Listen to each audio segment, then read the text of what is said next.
हमें लेटर आया था रिकॉल के लिए।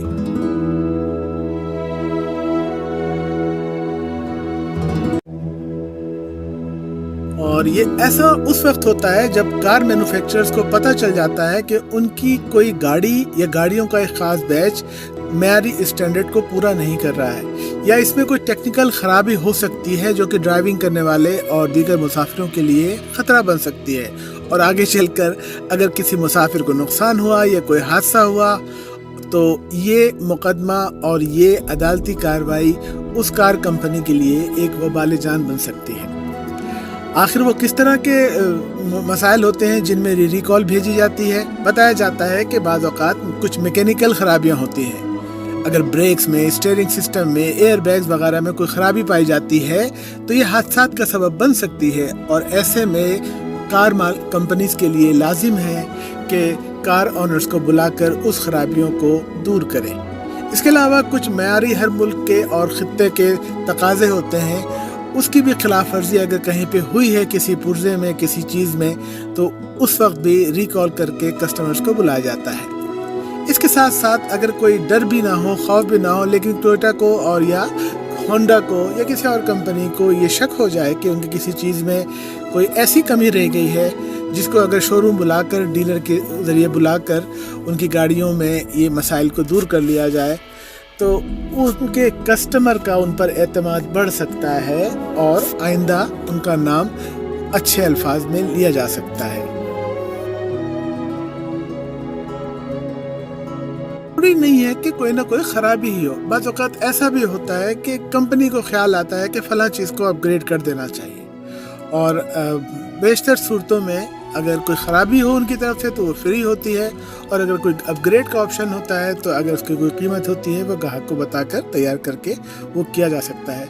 इसके अलावा बहुत सारी कंपनियां एहतियाती तदाबीर के तौर पर भी वो रिकॉल का ऐलान करती हैं कि अगर फ़लाँ चीज़ को ठीक कर लिया जाए तो उनके कस्टमर हादसा से बच सकते हैं। और इसके अलावा साथ ही साथ बाज़ औक़ात माहौलियाती क़वानीन भी दुनिया के मुख्तलिफ़ हिस्सों में बदलते रहते हैं, यानी कि इंजन, उसके धुएं के अखराज और उसका जो सिस्टम है उसमें बेहतरी लाने के लिए भी रिकॉल की जाती है।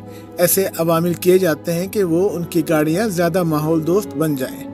इन शॉर्ट, रिकॉल का ये अमल कंपनियों की जानिब से कस्टमर की हिफाजत और सुकून को तरजीह देने का एक इशारा है, और ये अमल कंपनियों को अपनी साख बरकरार रखने और सार्फिन का एतमाद जीतने और मुस्तकबिल में बड़े मसाइल से बचने की इजाज़त देता है। जब मैं डीलर के पास पहुंचा तो मैंने 11:30 पे अपॉइंटमेंट लिया हुआ था, और मैं 11:28 पर वहां पहुंच चुका था।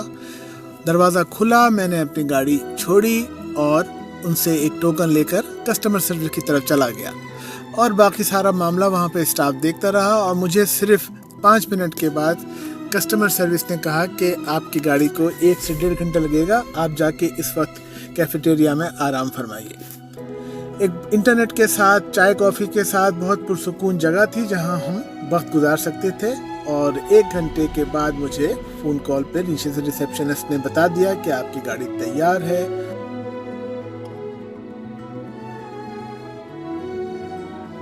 जब मैं रिसेप्शन को अपनी चाबी इसके हवाले कर रहा था तो उसने पूछा था कि इसके अलावा भी कोई आपको खिदमत चाहिए, और मैंने बताया था कि मैंने रिसेंटली ही ऑयल वगैरह चेंज कराया, तो इस वक्त मुझे आपकी किसी सर्विस की ज़रूरत नहीं है। तो उन्होंने कहा था कि ठीक है, लेकिन हम car wash free of cost ज़रूर देंगे सर्विस के बाद, आप तशरीफ़ रखिए। और 1 घंटे के बाद जब मैं अपनी गाड़ी उठा रहा था तो उसकी मेंटेनेंस भी हो चुकी थी और उसकी धुलाई भी हो चुकी थी।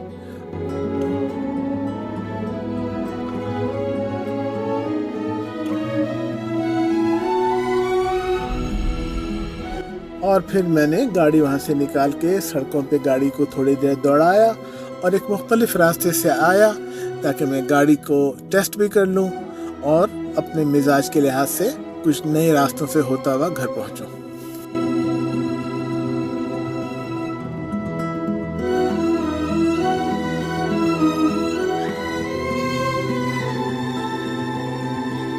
डीलरशिप के दौरे के बाद हमने घर वापसी का रास्ता मुख्तलिफ अपनाया।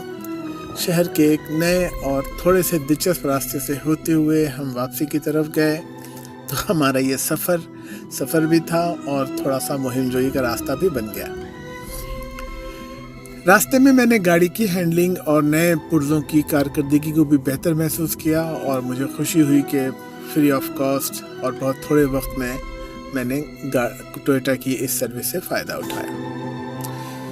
انشاءاللہ پھر کسی اور سفر پر، پھر کسی اور موقع پر اور پھر کسی اور موڑ پر ایک دفعہ پھر ملاقات کریں گے۔